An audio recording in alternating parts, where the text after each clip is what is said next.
आपसे यूनिवर्सिटी एक मंथ के अंदर अंदर ही एनरोलमेंट फ़ीस मांग लेती है कि उनके लिए भी पुलिस क्लियरेंस सर्टिफिकेट बहुत ज़्यादा ज़रूरी है।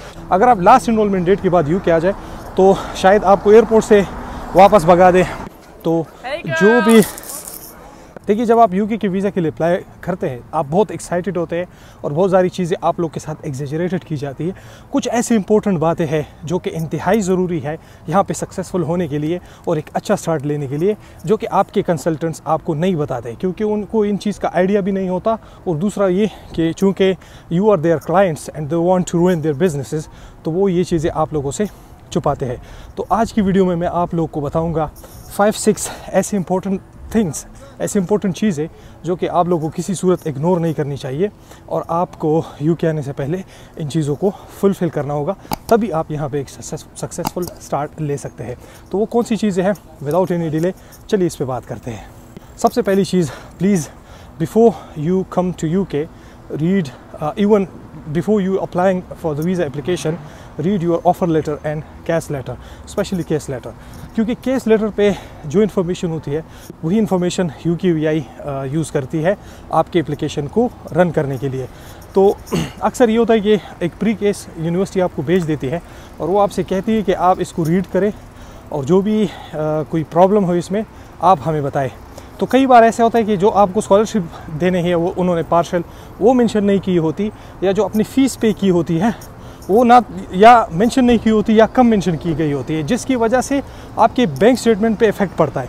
अब यह इन्फॉर्मेशन वो UKVI को भी भेज देते हैं। जब आप चेक नहीं करते, आपके कंसल्टेंट को सपोज़ कैश लेटर आया है, अब वो तो इतना केयर नहीं करता, आप ख़ुद इसको चेक नहीं करते, रीड नहीं करते, तो लास्ट एनरोलमेंट डेट भी आपको पता होनी चाहिए क्योंकि लास्ट एनरोलमेंट डेट से पहले आपने यूके को पहुंचना होगा। अगर आप लास्ट एनरोलमेंट डेट के बाद यूके आ जाए तो शायद आपको एयरपोर्ट से वापस भगा से नहीं हुआ तो यूनिवर्सिटी आपको एनरोलमेंट नहीं देगी और आपको कहेगी कि आप वापस अपनी कंट्री चले जाए। तो आपने वापस जाना होगा और नेक्स्ट इनटेक के लिए अप्लाई करना होगा और ये एक बहुत बड़ा लॉस होगा। तो आपको क्या करना है कि कैश लेटर को आपने सही तरीके से रीड करना होगा ताकि जो भी इंफॉर्मेशन हो वो आपको लगे कि हाँ, इन्होंने ये इन्फॉर्मेशन करेक्ट डाली है। नंबर 2 चीज़ है पुलिस क्लियरेंस सर्टिफिकेट। देखिए, लोग समझते हैं कि पुलिस क्लियरेंस सर्टिफिकेट जो है वो यहाँ सिर्फ आप सिक्योरिटी बैच के लिए यूज़ करते हैं, जबकि ऐसा नहीं है। कुछ ऐसी जॉब्स भी होती है जहाँ पे आपको पुलिस क्लियरेंस की सर्टिफिकेट चाहिए होती है, बहुत कम होती है लेकिन होती है। प्रोफेशनल जॉब्स में स्पेशली अगर आपका कोई NHS में जॉब मिल गया, ज़रूरी नहीं कि आपका बैकग्राउंड हेल्थ से हो, NHS में आपको ऐसी जॉब्स भी मिल सकती है जैसे ड्राइवर की जॉब हो गई या डिलीवरी की जॉब्स हो गई या रिसेप्शन वगैरह की जॉब्स हो गई। तो किसी भी किस्म का जॉब आपको मिल सकता है, तो उनके लिए भी पुलिस क्लियरेंस सर्टिफिकेट बहुत ज़्यादा। लोकल थाने जाए, अपनी इन्फॉर्मेशन दे और वहाँ से पुलिस क्लियरेंस सर्टिफिकेट आप 1 हफ्ते के अंदर अंदर बनवा सकते हैं। वो अपने साथ लेके आए। यहाँ पे ये बहुत सारी जॉब्स में आपका यूज़ हो सकता है, स्पेशली सिक्योरिटी बैच के लिए।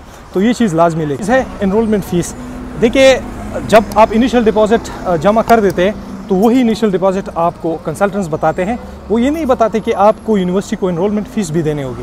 तो इसलिए जब आप यहाँ पे आते हैं और आपसे यूनिवर्सिटी एक मंथ के अंदर अंदर ही एनरोलमेंट फ़ीस 1000 या 4000 या 5000 पाउंड और जमा कर ले तो आपके औसान ख़ता हो जाते हैं। आप बहुत ज़्यादा परेशान हो जाते हैं, एंजाइटी में चले जाते हैं और फिर किसी चीज़ में आपका दिल नहीं लगता। आप यही सोचते हैं कि अब इतने कम दिनों में मैं कैसे एनरोलमेंट फ़ीस निकालूँ। तो ये एनरोलमेंट फ़ीस जो है ये भी बहुत ज़्यादा ज़रूरी है कि आप पहले से ही कंसल्टेंट से पूछें कि भाई इस यूनिवर्सिटी की एनरोलमेंट फ़ीस कितनी है और मैं कितने टाइम में दूंगा। अगर वो नहीं बताते, आपके शायद कैश लेटर पे मेंशन हो या ऑफ़र लेटर पे, अगर उस पर भी नहीं है तो आप यूनिवर्सिटी को ईमेल करके वो जो रिमेनिंग फ़ीस का प्लान है वो आप उनसे पूछ सकते हैं। या तो वेबसाइट भी दिया गया होगा, अगर वेबसाइट भी नहीं दिया तो आप उनको ईमेल करके रिक्वेस्ट कर सकते हैं और उनसे पूछ सकते हैं कि मैंने बाकी रिमेनिंग फ़ीस कैसे मैनेज करनी है।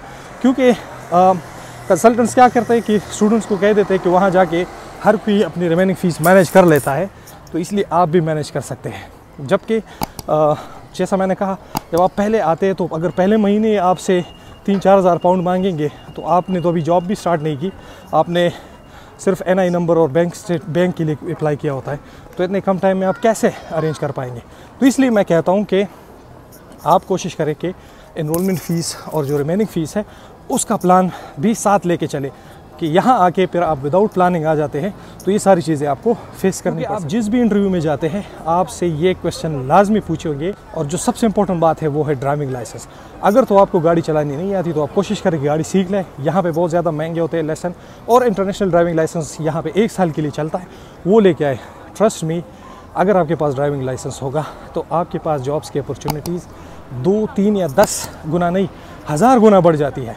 क्योंकि आप जिस भी इंटरव्यू में जाते हैं आपसे ये क्वेश्चन लाजमी, do you have a driving license और डू यू ड्राइव। तो फिर उनको ये रिलैक्सेशन होती है कि अच्छा ये काम पे टाइम पे आ सकता है, और ये हमें ये नेक्स्ट बहाने ये नहीं बनाएगा कि भाई बस लेट हो गई थी, ट्रैफिक प्रॉब्लम थी, या जो है मेरी ट्रेन कैंसिल हो गई थी। तो ये चीज़ें नहीं होगी। तो इसलिए आप कोशिश करें कि ड्राइविंग लाइसेंस ज़रूर अपने साथ लेके आए। ना भी हो फ़र्क नहीं पड़ता, लेकिन ये मैं आपको बता दूं कि अगर इवन मेरे पास, मैंने ये खुद फील किया कि अगर मेरे पास ड्राइविंग लाइसेंस होता तो मैं 1000 गुना बेटर परफॉर्म कर सकता था यहाँ पे, और 1000 गुना बेटर नहीं तो 3-4 गुना ज़्यादा सक्सेसफुल हो सकता था। नेक्स्ट जो बात है वो है इम्प्रूव योर कम्युनिकेशन स्किल्स, और अपने आप को थोड़ा सा एक्सट्रोवर्ट बनाने लगे। आपने इससे पहले जॉब नहीं किया होता, आपने पहले कभी कस्टमर डीलिंग नहीं की होती, लेकिन यहाँ पे अगर आपको सक्सेसफुल होना है तो ये स्किल्स आपको लाजमी आनी चाहिए। आप थोड़ी सी इंग्लिश की प्रैक्टिस करें, इंग्लिश से मत घबराए। यहाँ पे आपको कोई जज नहीं करता, आपके एफर्ट्स को सराहता है, यहाँ पे कोई ग्रामेटिकल मिस्टेक्स वगैरह को नहीं देखता। बहुत ज़्यादा यूरोपियन और अरब कंट्रीज़ के लोग होते जो यहाँ पे 10-10 साल रह के भी उनको प्रॉपर इंग्लिश नहीं आती। तो हमारी तरह यहाँ पे पर आप जजमेंटल नहीं होंगे, आप इनके साथ बगैर किसी खौफ ख़तर के इंग्लिश बोल सकते हैं। तो communication skills is the key यहाँ to success, to be successful. क्योंकि जब आपसे इंटरव्यू लिया जाता है उसी टाइम पे वो आपकी कॉन्फिडेंस चेक करते हैं, आपकी कम्युनिकेशन स्किल्स चेक करते हैं। तो कुछ जॉब्स ऐसी होती है जैसे किचन के अंदर जॉब हो गई या सिक्योरिटी की कुछ ख़ास जॉब्स हो गई, वहाँ पे तो आप चल जाते हैं, ठीक है, विदाउट कम्युनिकेशन स्किल्स भी। लेकिन अगर आप देख ले तो अगर आप देख ले तो यहाँ पे आपको अंदाज़ा हो जाएगा कि पाकिस्तानी स्टूडेंट्स की निस्बत इंडियन स्टूडेंट्स जो है वो रिटेल सेक्टर में और हॉस्पिटैलिटी सेक्टर में बहुत ज़्यादा होते हैं, क्योंकि वो बहुत ज़्यादा कॉन्फिडेंट होते हैं और वो जो है अपने आप को इम्प्रूव करते हैं, और वो बड़े बड़े टास्क से नहीं घबराते। जब पीछे हटते हैं हम कहते हैं कि यार मैं कोई रिलैक्स जॉब मिल जाए तो अच्छा है। इसलिए वो पाकिस्तान की निस्बत इंडियन स्टूडेंट्स बहुत ज़्यादा सक्सेसफुल होते हैं। और यहाँ पे इवन मुझे पहली जॉब भी मिली थी, वो एक मेरे इंडियन क्लासमेट थे, उसी के थ्रू मिली थी।